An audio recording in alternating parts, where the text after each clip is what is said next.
మీ మోకాలి గుజ్జు అరిగిపోవడం వల్ల వచ్చే దీర్ఘకాలిక నొప్పులకి డాక్టర్ సుధీర్ దారా గారు మన శరీరంలోని రక్తం ద్వారా రీజనరేటివ్ థెరపీతో ఎటువంటి నొప్పి లేకుండా పరిష్కారాన్ని అందిస్తున్నారు. ఎంత భయంకరమైన డెట్ ఫైనాన్స్ ఉంది.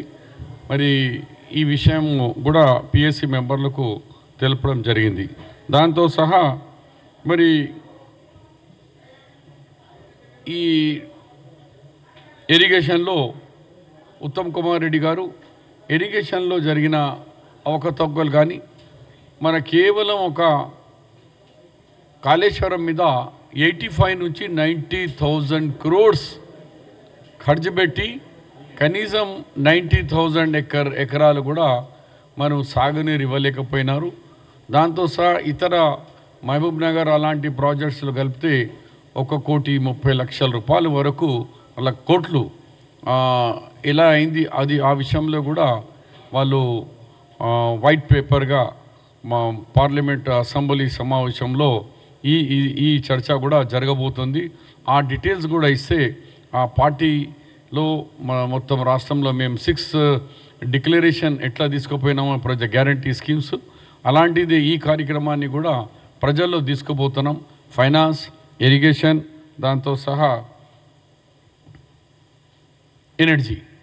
ఎనర్జీ విషయంలో కూడా మన 10 సంవత్సరాల్లో ఒక భద్రాద్రి ప్రాజెక్ట్ తప్ప యాదాద్రి కానీ ఏ ఒక్క ప్రాజెక్ట్ కంప్లీట్ కానియకుండా దాదాపు అది కూడా 80,000 crores వరకు అప్పులు చేసి పెట్టినారు. ఈ పరిస్థితి చాలా ఘోరంగా ఉంది. మరి దాన్ని కూడా అసెంబ్లీలో చర్చలకు రాబోతున్నది. ఆ వివరాలు కూడా పిఎస్సి మెంబర్లకు తెలపడం జరిగింది.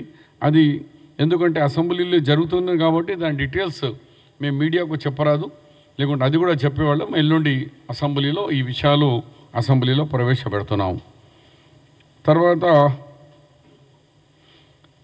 అలాగే మిషన్ భగీరథ పేరుతో ఎంత అవకతవకలు జరిగినాయి ఈ విషయాలు కూడా తెలియజేస్తూ మరి ముఖ్యంగా అంశాలు ఏంటంటే చాలా విషయాల్లో ఈ ప్రభుత్వం మిస్మేనేజ్మెంట్, కరప్షన్ అండ్ అహంకారం వలన అసలు డిసిప్లినే లేదు, ఫైనాన్స్ డిసిప్లిన్ లేదు.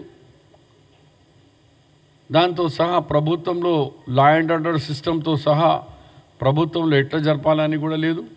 మరి త్వరలో ముఖ్యమంత్రి గారు లాస్ట్ డిసిషన్ ఈ అదర్ గ్యారంటీస్లో రేషన్ కార్డ్ మరియు మా పెన్షన్స్, ఆసరా పెన్షన్స్, హౌసింగ్, మహిళలు 2,500 చొప్పున మహిళలు, ఈ 4-5 అంశాల మీద మరి త్వరలో ఒక గ్రామ సభ ఏర్పాటు చేయబోతున్నారు.